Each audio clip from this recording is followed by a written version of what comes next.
dear graduates and faculty of UP Baguio, UP system officials, parents, friends, guests, it is my distinct honor to introduce our 2026 commencement speaker, the one and only Alfonso Tomas P. Arroyo, better known in Philippine journalism as Atom Arroyo.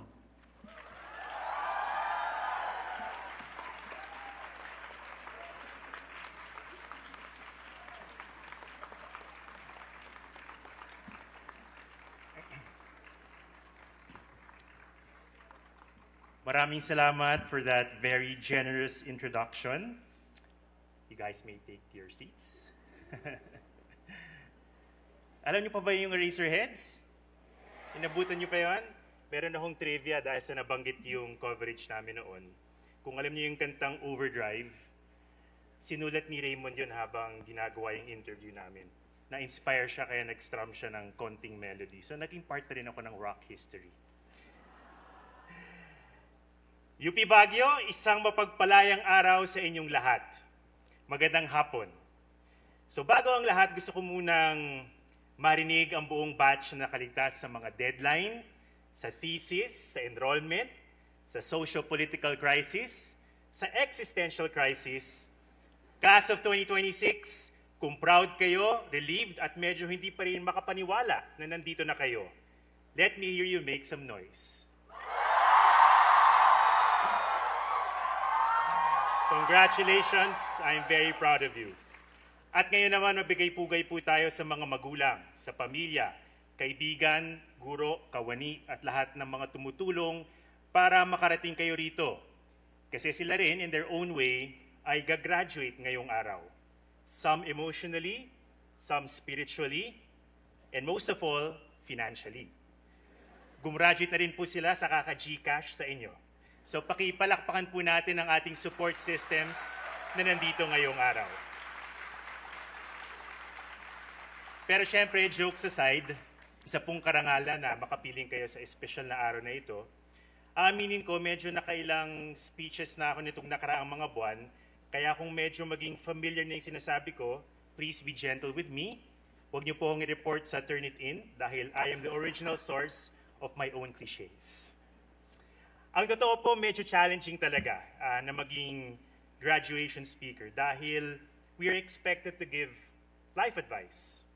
Pero minsan nagiging gasgas o palasak na ang mensahe. Maganda pakinggan, pero paglabas ng auditorium na ito, hindi mo na alam kung saan gagamitin. Naririnig natin, follow your dreams. Tama naman. Believe in yourself. Okay din. Failure is a part of success. Totoo syempre, pero minsan failure is just failure. Minsan ang lesson lang, basahin mo ng maigi ang email, sundin ang instructions, at kapag nagising ka na sa alarm, huwag mo nang papatayin. O di naman kaya, mag-set ka ng alarm every 10 minutes. Believe me, it has happened to me many a time. Pero totoo po, out there, life can be messy. The choices we have to make are rarely as clean as they sound in a speech. Noong nagsimula ako sa journalism, akala ko simple lang ang prinsipyo. Huwag tumanggap ng kahit na ano. Don't let your emotions get involved and stay objective. Tapos pupunta ka sa isang liblib na lugar, sa mga komunidad na biktima ng kalamidad o di kaya karahasan. At ang unang gagawin ng pamilya na walang-wala ay pauupuin ka, aalukin ka ng kape, saging, o kung ano man ang meron sila. How can you not root for people like that? Tatanggihan mo ba ang simpleng kape in the name of neutrality? Doon ko natutuhan na ang integridad, hindi ibig sabihin palagi na dapat malinis ka lang tignan. Minsan ang ibig sabihin nito, alam mo kung ano hindi mo pwedeng ibenta. Kasi hindi naman bayad ang kape. Pero pag inabutan ka ng sobre, iba na yon. Lalo na kapag makapal. Sa kabilang banda, paulit-ulit ding nababanggit sa mga graduation speech ang kahalagahan ng paglilingkod sa bayan. Siyempre naman, lalo na para sa mga estudyante ng UP. Kung gusto niyo marinig yung unang draft ng speech na ito, eto yon. Congratulations, graduates. Please abandon joy, money, sleep, peace of mind, and your love life because the nation needs you. O, di ba? Courageous and impressive. Also, not very inspiring. At baka hindi din masyadong practical. Hindi ako nandito para magpalaki ng isang batch o isang henerasyon ng mga martir. Hindi po kaya ng konsensya ko yon, and besides, wala naman akong moral ascendancy. So ngayon, gusto ko pong sumahin ang aking mensahe para sa inyo sa isang linya. I hope that you become difficult. Difficult? Baka sabihin ng admin nyo, Ato, matigas ng ulo ng mga yan. Huwag mo nang dagdagan. Pero I don't mean difficult in the sense of being impossible to work with, not difficult in the sense na hassle ka bonding, not rude, not performative, and not contrarian for clout. I mean the right kind of difficult. Difficult to fool, difficult to buy, difficult to discourage, and difficult to turn indifferent. So let's break it down, shall we? First, be difficult to fool. UP teaches us to question everything, authority, tradition, and power. Pero hindi tayo nagtatanong para lang kumontra. The point of critical thinking is not to become the most annoying person in the room. Although admittedly, tumadaan sa face na yan ng marami sa atin, kasama na ako doon. The point is to become harder to manipulate. This matters because we live in a time when truth has become to feel optional. If something gets enough likes, it starts to feel true. If it goes viral, it becomes validated. If it gets repeated often enough, it begins to sound like history. And the powerful have learned this from government, business, and in propaganda. They have learned to bury the truth with noise. They have learned to turn confusion into strategy. Dahil kapag hindi na natin alam kung ano ang totoo, mas madali tayong pagurin. At kapag pagod na tayo, mas madali na tayong patahimikin. This is where the discipline of journalism becomes useful to everyone. Not because journalists are always right. We are not. We have made mistakes. We have been careless. Some have been complicit.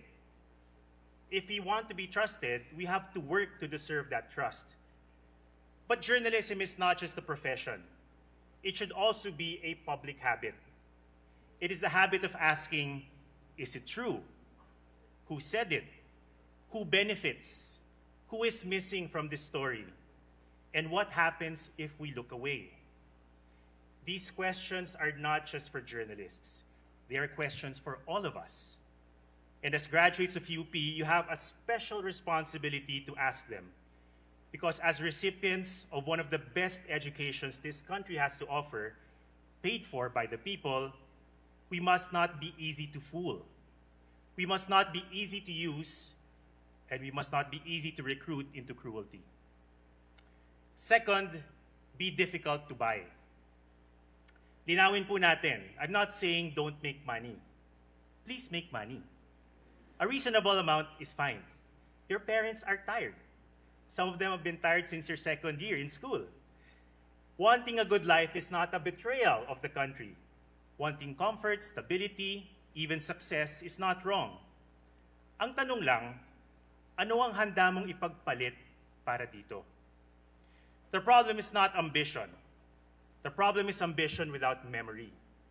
Ambition that forgets who helped you get here. Ambition that forgets who is left behind. Ambition that becomes so polished, it can no longer recognize suffering. Sa totoong buhay, hindi naman obvious agad kung sino yung mga kontrabida. At lalong hindi nila sasabihin sa inyo ng hayagan na ibenta mo na ang kaluluwa mo. Ibenta mo na ang prinsipyo mo. Complete with evil laughter. Wala pong ganon. Mas madalas, maliit lang ang hihingin. Konting pananahimik, konting kompromiso, konting pakikisama, at konting huwag na natin palakihin. Pero doon nagsisimula yon. So habang bata pa kayo, while the world has not yet made all of your choices feel inevitable, decide what is not for sale. Your name, your integrity, your compassion, the Filipino people. You don't have to kill your dreams in the name of service. Just make sure that your dreams don't require you to kill your conscience. Third, be difficult to discourage. Akala ko matindi na yung pressure sa amin noon nung pag-graduate ko. Ages back, 2005. Pero yung pressure sa mga bagong graduate ngayon, grabe. May pressure mula sa pamilya, hindi naman nawawala yon. May comparison sa friends. May job market na uncertain, lalo pang naging uncertain. May social media na araw-araw nagpapakita ng mga taong mukhang na-figure out na ang life at age 23. Sabi nga nila, comparison is the thief of joy. Pero paano mo yun iiwasan kung araw-araw, nakikita mo ang ibang mga tao na nagbabakasyon, bumibili ng bahay, umaakyat ng corporate ladder, sumisikat, nagiging influencer, at kung ano-ano pa. So let me say this first. Papalpak kayo. Sigurado yan. At maraming beses. Narinig nyo na to dati, pero kailangan pa rin natin ipaalala. It will be a wild ride. So be at peace with your failures, but don't be passive about them. Ask what went wrong, then ask what you can do better next time. Be difficult to discourage, but easy to correct. That combination will save you. And while you're learning from your mistakes, please respect your own timeline. Noong nasa grade school pa ako, ang tangkad ng mga iba kong classmates, kapag sinabi nila na please form a straight line according to height, lagi akong nasa pangatlo o pang-apat sa pila. Then, puberty hit. Hindi pa rin ako ubra sa isang basketball team ngayon, pero mas matangkad na ako sa marami kong mga batchmates. Yun nga lang, wala nang teacher na nagpapapila, so sayang. Meron talagang mga nauuna, may mga nauhuli, may mga naliligaw, may mga bumabalik, may mga nagsishift ng career, tulad ko. May mga akala late na sila, pero hindi pa pala. May mga akala panalo na sila, pero kailangan pa palang magsimula ulit. At ito ang real talk. Kahit gaano kayo kasipag at kahit gaano kayo katalino, hindi pantay lagi ang starting line. May mga taong ipinanganak na mas maraming safety net. May perang masasandalan, may mga koneksyon, may lugar na mas malapit sa mga oportunidad. May mga graduate na mga school na mas madaling pagkatiwalaan ng mundo. Pero hindi ibig sabihin na wala ng halaga ang sipag at talino. Pero hindi nito ibig sabihin na sapat na ito sa isang sistemang hindi pata sa simula pa lamang. Intelligence, skill, and hard work cannot fully compensate for a world where some people have to work twice or 3 times as hard just to reach another person's starting line. Kaya kung papalarin kayo, huwag isipin na patunay lamang ito ng inyong superior virtue. At kung hindi kayo agad palarin, huwag din isipin na wala kayong halaga. Fourth, be difficult to turn indifferent. Believe me, the world will try. Through ambition, through disappointment, through comfort, through fear, and even through success.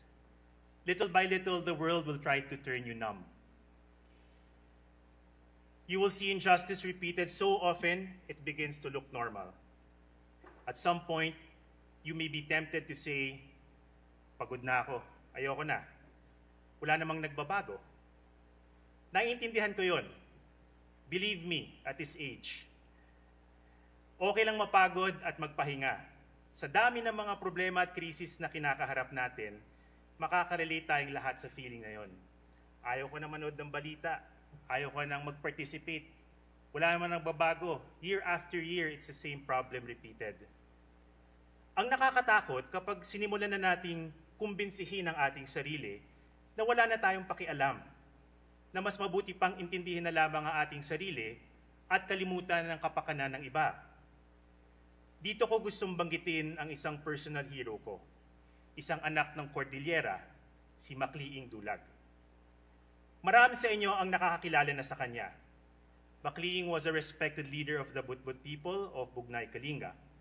In the 1970s, he opposed the Chico River Dam project, of the Marcos dictatorship. The project threatened indigenous communities, rice fields, homes, forests, and burial grounds. On paper, it looked like development, and it was sold as development.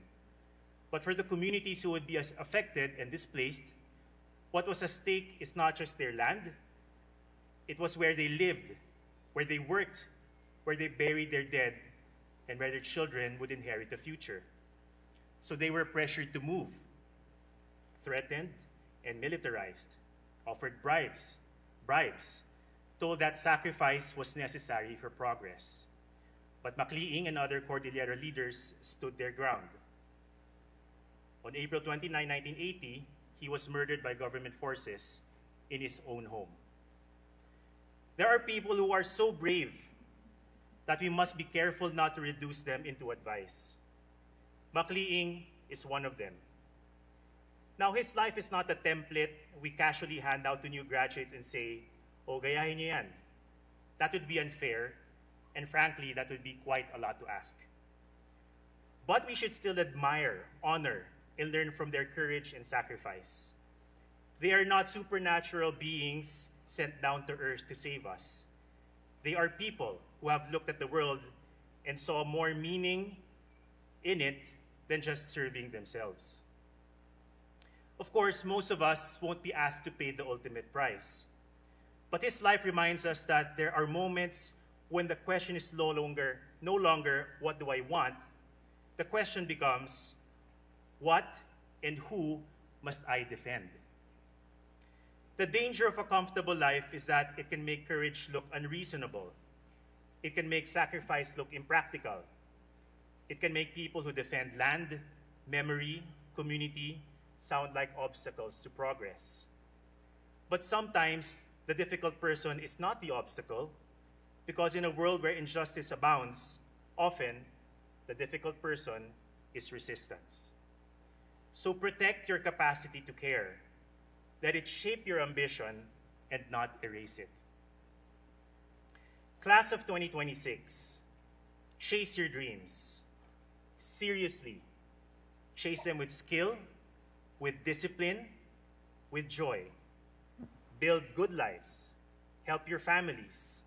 Find work that excites you. Rest when you need to. Fall in love if you must. Although please remember that it is not required for nation building. But as you go, carry something stubborn with you. The country does not need more successful people who are pleasant, polished, and harmless. It needs people who are difficult to fool, difficult to buy, difficult to discourage, and difficult to turn indifferent. Not everyone is called to give up everything, but everyone is called to protect something. And when the world becomes overwhelming, when you begin to feel hopeless or jaded, I hope that you remember this place, these mountains, these people who taught us that love of country, it's not an abstract idea. Sometimes it is the courage to stand your ground so that others may keep their dignity, their memory, and their future. Once again, UB Baguio Class of 2026, congratulations. May you live good lives, may you live meaningful lives, and when the moment calls for it, may you be the right kind of difficult. Maraming salamat sa inyong lahat.